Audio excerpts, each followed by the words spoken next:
আজকে আমি মটর শাক করে আপনাদের দেখাবো। এখানে মটর শাক ধুয়ে পরিষ্কার করে কুচিয়ে রেখেছি।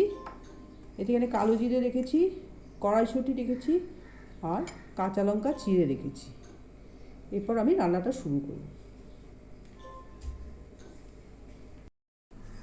তেল আমার গরম হয়ে গেছে, এবার কালো জিরে ফোড়ন দিলাম। এবার কাঁচা লঙ্কাগুলো দিয়ে দিলাম। এবার শাকগুলো দিই।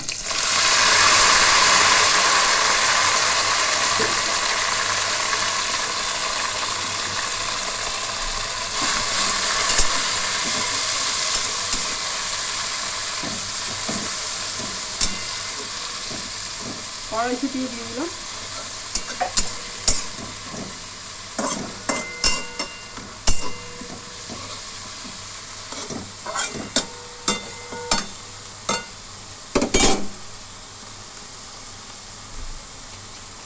সামান্য হলুদ দিলাম, নুন সামান্য দিলাম, সামান্য মিষ্টি দিলাম।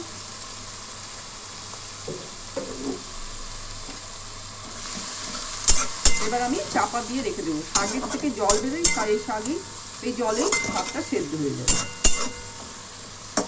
সেদ্ধ হয়ে গেলে আমি একটু দুধ দিয়ে নামিয়ে দেবো, তারপরে দেখিয়ে দেবো।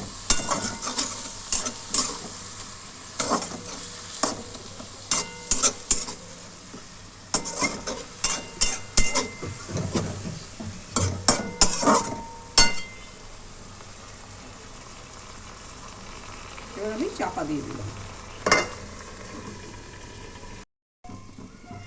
এবার আমি ঢাকাটা খুললাম।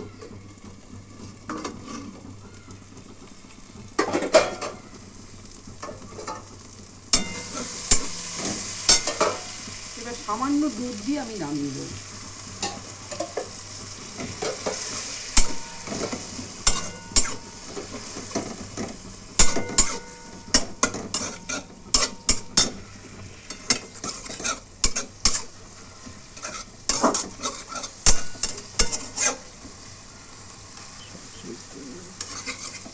কড়াইশুঁটি শাক দুটোই সেদ্ধ হয়ে গেছে।